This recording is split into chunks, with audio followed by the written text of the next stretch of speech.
Good morning, everybody, and welcome to this week's edition of Safe Defend Live. I'm Phil Nichols. I'm joined today with my buddy, Dr. V. Dr. Becky, how are you, brother? Doing well, Phil. How are you? I'm good. Unfortunately, we get to see again in our society the violence that's occurring everywhere. This time in a parade setting, of course, the Super Bowl celebration in Kansas City. Folks there to celebrate the Super Bowl victory by the Kansas City Chiefs, and unfortunately, one person's lost their life, 20 some wounded. And it could have been worse. It could have been worse. But Dr. V, what's your thoughts on that? Well, first off, hearts and condolences out to the victims and everything. Yeah, It's tragic, especially on such a happy day. yeah, exactly. But what brings a couple things to mind on this is, this stuff happens so quickly, right? And the story changes, right, until you finally get down, and it's still under investigation. But one thing that we know about this so far, at least as of today, what's the date? The 16th, Friday the 16th of February, 2024. What we know today, or what we believe today, is it was not terrorist related. It was not your typical, you know, uh, active shooter situation that we typically see in schools and workplaces. It was out in the open. It was out in the public, and it appears to be a dispute among what people are saying now, juveniles, possibly, maybe gang violence, Yeah, things like this. Very different, than our typical school shooter or active killer that comes in and goes through the process and comes in and shoots up a school or shoots up a workplace. But it doesn't really matter what type of violence it is. The things that we cover every Friday here, the stuff that you talk about and everything still applies, to these situations. One of the main differences is that that we don't know if this is a premeditated, like a planned attack, like two gang groups, went there and planned this, or if it was reactive violence. Now, yeah, there are some eyewitness reports that said that there was a dispute between um, a couple people. They had guns. Gun came out. Person said, don't do that here, and then he starts shooting in a circle, right? And so based on some of the damage that occurred, I mean, luckily most people were only hit in non-vital areas and things like that, which would kind of support just a spraying of bullets and things like this. Um, but we don't really know, right? So we don't know if it's reactive or premeditated. But frankly, it doesn't really matter. But you do have to make a distinction between, the offenders from the standpoint of why are they doing it. But at the end of the day, when they start shooting, and you hear those shots, you got to react in the same way, whether you are in a school, whether you are in a workplace, or you're out in the open area. Now, one of the things that is different between what we typically talk about here at Safe Defend, in terms of schools, workplaces, and even places of worship, is in those situations, your ground, right? A teacher comes into school every day. It's the same building. It's the same classroom. It's the same areas they go to day in and day out. Same with the worker. They have their office or their manufacturing place, their line where they work. And so they know their space, and they have a much better understanding of what are the exits, and you can pre-stage things because you basically have control of your space and your ground. In a public situation, it becomes much dicier because you don't have control over the space. You're a guest, right? And but the same things still occur. And it was interesting. I was watching News Nation. I think it was last night or the night before, and Chris Cuomo had one of the victims on, and he was a 10-year-old boy survived, and he'd just gotten out of the hospital. He was grazed, and what he said was that he hid behind a trash can. And Chris Cuomo said, "Well, what do you mean? Where did you learn to do that?" He said, "At school, at our lockdown drills." So he was already trained in school and had the wits about him in that situation to try to move and take cover instead of just stand there. It's kind of interesting if you look at the videos, right? When the shooting started, you got people running, you got people that are still playing with their kids, and even after everybody's run, you got a couple of what appear to be drunk guys just sitting in their chair looking around, right? And so it's that type of situation that we have to plan for, just like in the school situations. So I don't know. What do you think about that so far? Well, I mean, I agree. I mean, it's what makes it so unbelievable is the setting, right? The open area. Yeah, and I think we've all been sitting around. Those of us that pay attention to these things, we've been sitting around for a long time, realizing, okay, when's this going to happen in this type of setting, right? I think everybody's been kind of waiting for that, unfortunately. I think it's human nature to respond different, depending on because you don't know it's a parade, right? There's noise Right. everywhere. There's stuff going on everywhere. So if you're not right in the immediate area, you're not going to know that there's a shooting going on over here, and then it comes upon you. And I think one thing you and I were talking about that I'd like for you to touch on is, these two good Samaritans that turned around and being hailed as heroes, and they are. Yes.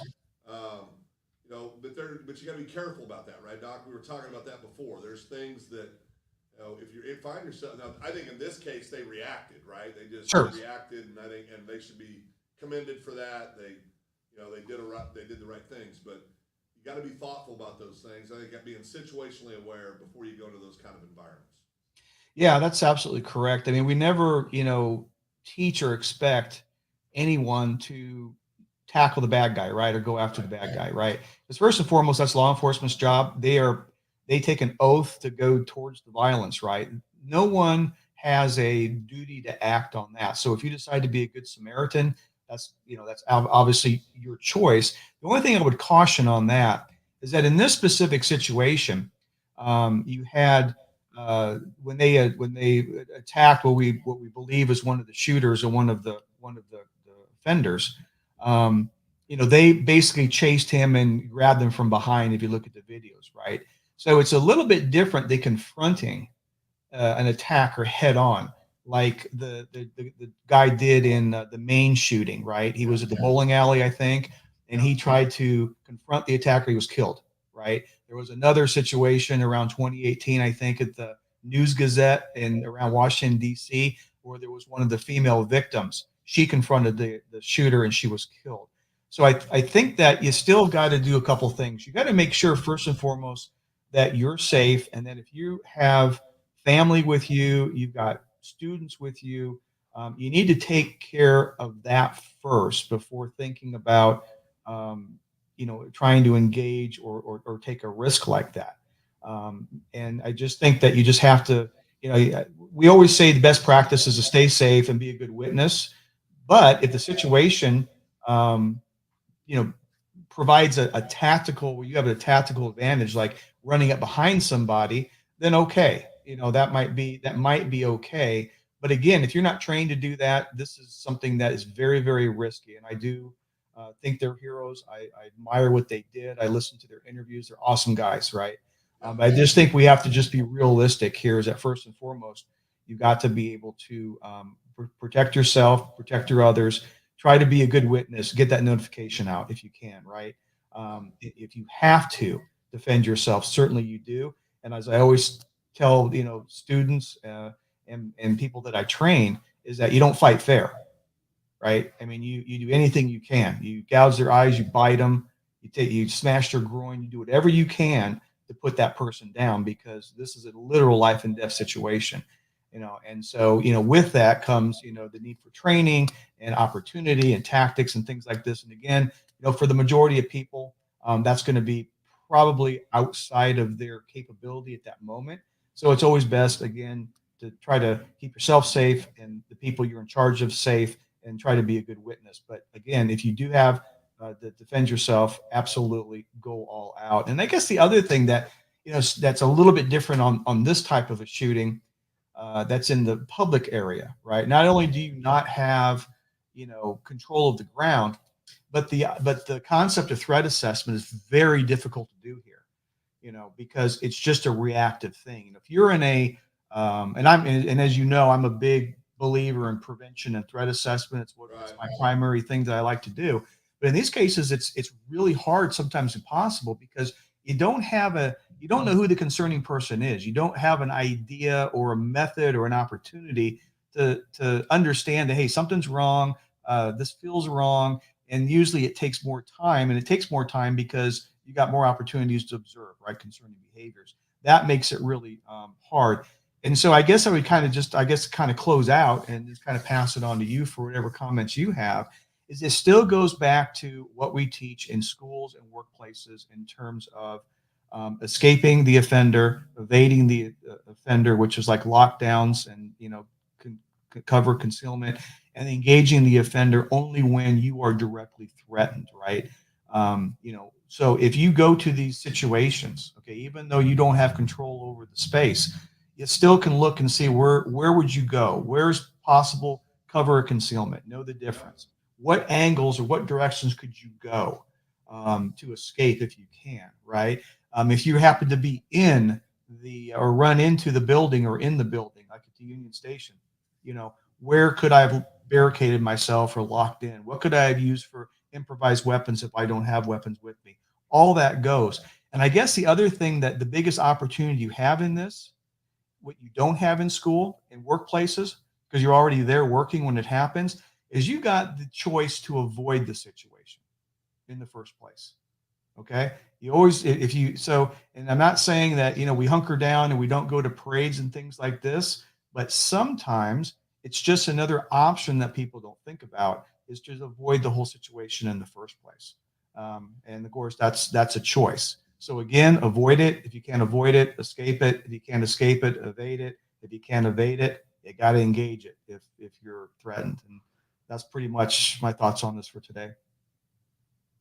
Yeah, and I think one of the things is I think we've got a comment here, and I'm trying to see. Um, what if I'm in a room full of children and I'm the only adult? Is the question, Doctor V. Hey, Doctor V, you're cutting in and out a little bit, so I don't know if you're sitting back from your mic or what, but if you could Is maybe this a little bit better? yeah, that's way better. Yeah, Okay, sorry. but it said can't avoid anymore. Confront right if required. It's from a LinkedIn user. We appreciate the comment, but those are the questions. That's a great comment. So again, the question, make sure I understand it, is that if you're in a room full of kids, Yep. what do you do? And you're the only adult. Okay. Well, if you're in the room full of kids with only as an only adult, okay, if you know them, if you already know the kids previously, you can pretty much talk to them about what might happen so they have some sort of an idea. So I'm talking about if you're with your students that right? But even if you don't know the kids, you're just in a room of young kids for whatever reason.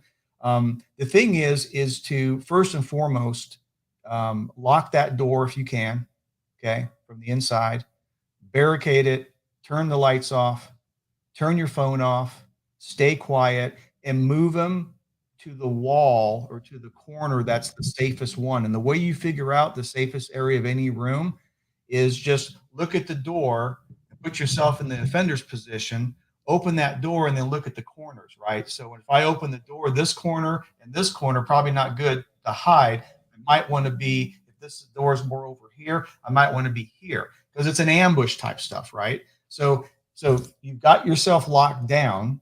All right. You may have opportunity now to make some notifications. If you don't have our system, then get on the phone if you can and quietly notify 911 if necessary, and then be a leader. Just kids want to have. They're looking for leadership. They're scared, and so have a plan. Give everybody a job. That if by chance you see any part of this person come through the door, right? Um, give everybody a job. Now, if they're young kids, of course, you're not going to do, and it really depends on the situation. But just have a plan and just make sure that those kids or everyone knows what you're going to do and that you're there to keep them as safe as possible. Because the thing that we want to try to do is reduce as much anxiety and panic as possible, and everyone in a situation that's scared is looking for that leader. And so having that conversation with the kids before is important on what to do, why they're doing it, and what their role might be, because all they want to do is follow the leader, and that's the best thing you can possibly do if you're in a room with a bunch of kids, is that you're hoping that you can keep it locked down and quiet, and the offender is going to pass you, okay? Or if by chance they enter, someone, you, and whoever else you can get to help you, if that's possible, needs to be able to protect that threshold. And protecting that threshold is, any body part, any gun muzzle, any knife point, anything that comes through that. You got to take that arm. You got to just do the best you can, because if you don't, then you're going to be sitting ducks. Now, I'll end on this. Okay, you really do have an advantage, because what we understand about these offenders is that they're just as scared, they're just as anxious as you are. The difference is they're overconfident. They got the gun. They Right. think that they're going to win. And they have no idea and no expectation that as soon as they put their hand past that door threshold, that they're going to get jumped on. And so you have the initiative as an action reaction thing, right? As long as you have the initiative, you got the ability to stop them and survive, right? And all you need from there is just, some training and walkthroughs and things like that, so we can certainly help you with if you're interested. But that would be my advice. The thing is that, these are very fluid situations. They're very potentially deadly situations. There are no guarantees that things are going to work out the way you want them to work out. But you've got to be trained, you got to have a plan, and you got to be able to execute it best you can at the moment. And I guess the other thing I would say is listen to your spidey sense, right? Listen to that little voice in your head. We as human beings have developed over since the caveman times, right? We've always heard about this. We used to be on the menu, right? That's still inside of us. And we oftentimes sense a threat before we can even cognitively or with our brain really identify it. When you sense that, listen to your body, listen to what's going on. Don't make assumptions like it's firecrackers. If you feel fear, deal with it. Because if you're wrong, who cares? And Yeah, that's how exactly. I guess that's my best answer. Yeah, I appreciate that, Doc, and the questioner said exactly. Love what you're saying. Just wanted to hear what happens uh, when we are not escaping exactly follow the leader. They also said they had no idea. 14-year-old girl, or excuse me, they had. I apologize. They had. I'm blind as I'm getting old, Doc. They had no idea. 14-year-old girl. That's the daughter of is waiting. I tell my kids, you run if you can, fight only if you have to. Basically, Right. that's the option. You run if you have to. Hundred There's no percent. options. Hundred And I think percent. that's a great point. I mean, you keyed on some really important things from my perspective. Is I listened to a guy years ago when I was in the military, and we were going through different defensive tactics and close combat quarters tactics, and the gentleman was teaching. It was this very accomplished. I mean, he's a professional trainer of fighting skills, right? So he knows what he's doing. And they asked the question, said, "What's the first?" Somebody said, "Well, what's the first thing you should do when confronted?" He said, "Well, if you can, run away." Was Yeah. his first answer. Now, this guy's under any definition doesn't have to run away from anybody. The guy was I mean, he would have been fine, but that was his first go to. Well, if you can, run away. Well, it's just like here's well, if you can, let's try to do prevention, right? Let's. And what he was also talking about is preparation. You talked about have those conversations with your kiddos. Talk to your employees if you're in a non-school environment. You should be doing that in schools also, talking to other teachers, and administrators. But have the conversation. And I think a lot of people are scared to have the conversation, Doc. They think it's not a pleasant discussion, right? But I think it's one that we have to have just so you can set yourself up correct mentally every time you walk in that building, every time you walk in that classroom. Just you don't have to obsess about it, but make a mental note of your surroundings. Make a mental note of just the things in your school. If there's what's right outside your classroom, right? Is that something? Are there ways to get into other rooms from your classroom? I'm not suggesting you do that, but just to be aware of where the aggressor may be. And I think the big deal too is staying calm. When you were talking about earlier, be that person that when the house is on fire around you, they're standing there. I always have this mental picture of somebody standing there like Patton with his hands on his hips, looking around, assessing the situation, and saying, "Okay, we're going to do this. We're going to do this. We're going to do this." And again, it all ties together. If you have the conversations, then you're calm as you can be. under a very stressful situation and leading those kids or those people that you're responsible for, that's going to go a long ways to create as good of an outcome as you possibly can in that scenario.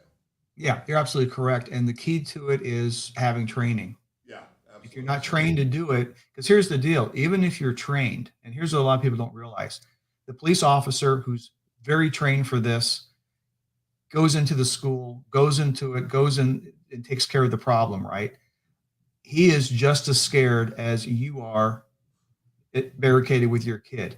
Guaranteed. He is scared to death. I am scared to death when I have to deal with situations like that. Okay. But the thing that differentiates someone who is functional or successful in those situations versus not is training, because you have a plan and you just execute the plan, and we don't make it hard. It's a checklist.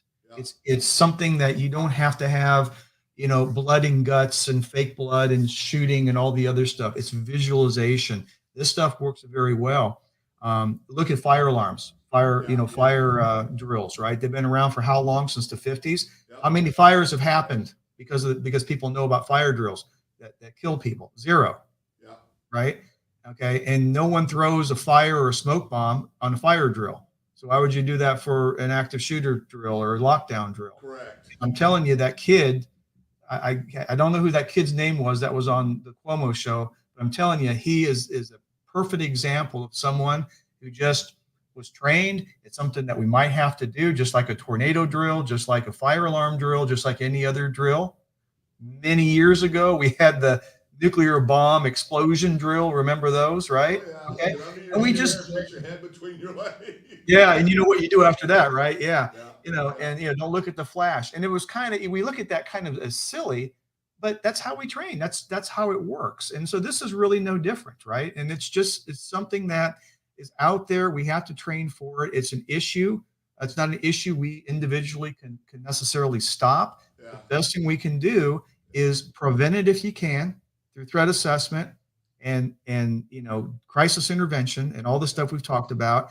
And if you can't prevent it, if you're in a situation like the parade in Kansas City where there's really no way you could know that was going to happen, you got to be trained in how to avoid it, escape it, evade it, and engage it. And what does that really mean? And it works. A couple other comments. One says, yeah, that kind of training's not happening. We agree with that, except for if you want to have that kind of training, Greg will give you, Dr. B will give you his phone number here in a second, because that's the exact type of training that you get at SafeDefend.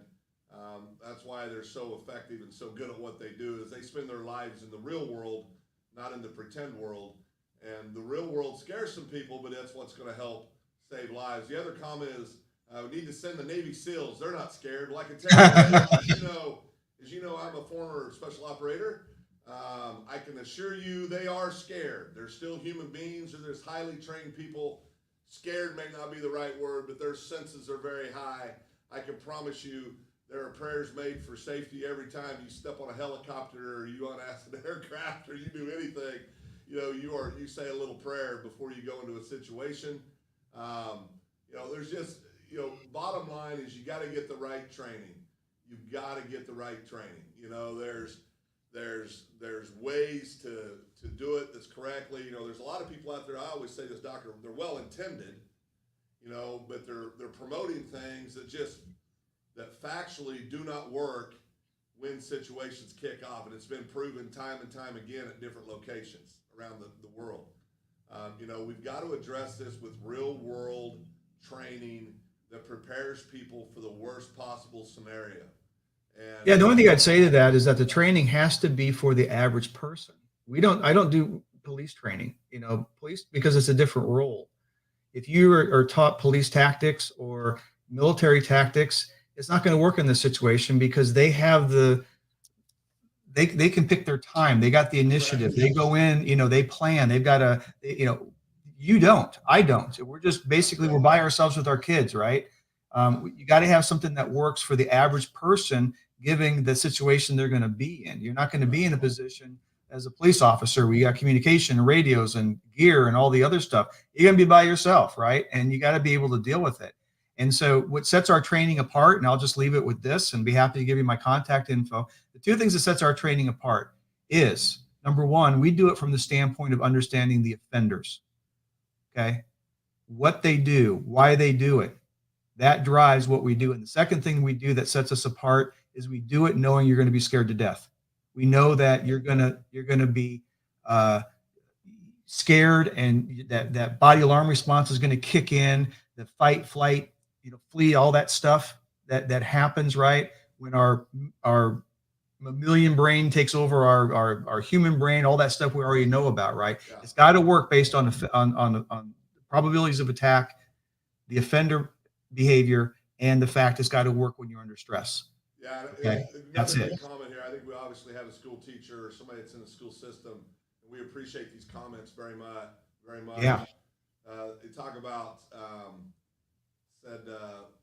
talking about the active shooters. So we're not giving them but not with kids. Said we are giving them trauma with surprise active shooter drills, and we could not agree more. You oh my gosh, it's terrible. Yeah, no, do that. And I never do a surprise drill. Because you'll see firms out there that go in and they try to teach people by doing live drills, and it's counterproductive. First of all, most people in education, they're teachers, they're educators. They've right. known these kids for years, and one of them has a deep problem, as we've talked about in the past, and it leads to a horrible situation. My wife's a retired school teacher. I asked her when I said, if Jimmy, who you've known for 4 years, comes to school and has a gun, would you be able to do something to stop that? And she goes, I don't think I would. And so there's a lot that goes into it, right? So we're not suggesting this. We're doing the opposite of this. It's about prevention. It's about mitigating the possibility of these things ever occurring. And when we talk about preparing, we're talking about simple things in a non-threatening way. To say if there's an emergency, I'm gonna, you can have a key word, right? You say if Mrs. Smith says, balloon, this is where we're gonna go, and this is what we're gonna do, and this is what we're gonna, how we're gonna handle it. And, so you protect them from that, but you can still prepare them. Doc, I'm gonna give you last comments. We're rolling up on the end of it here. Give me some last comments, and give people your phone number if they want to reach out to you if they have any other questions. I guess all I can say is that, we always try to prevent these things, but we can't always prevent them. And in situations where you're in an open environment, public spaces, you almost never have any sort of indications happening. So you got to be able to do things that work for the average person. Okay. And so we offer that here in terms of what avoid and escape and evade and engage if necessary, what that means. And so we're here to help you. We've got checklists. We don't traumatize you, right? It doesn't make sense to do any of that. This is stuff that is no different than learning a fire drill or a tornado drill or something like this. It's visualization. It's just checklists. It's walkthroughs, and it's talking to people. And so people know their role and who to turn to. And that's what's important. And so leaving that, I'll leave my phone number. My direct line is 605-920-0229. That is my cell phone and my only phone that I answer. So you can text me, you can call me. And if you need to get a hold of me via email, if you prefer that, it's Greg, Greg Vecchi, V like Victor, ECCHI at SafeDefend.com. Dr. V, we appreciate it. We also appreciate the great comments and questions we received today. Thank you very much for those. We agree with all those things. And as always, if you need help, go to SafeDefend.com. You can find everybody's contact information there as well. Reach right out to them. They're there to help. Great organization. Dr. V, we appreciate you. Stay safe and keep doing what you're doing. Thanks, Phil. You too.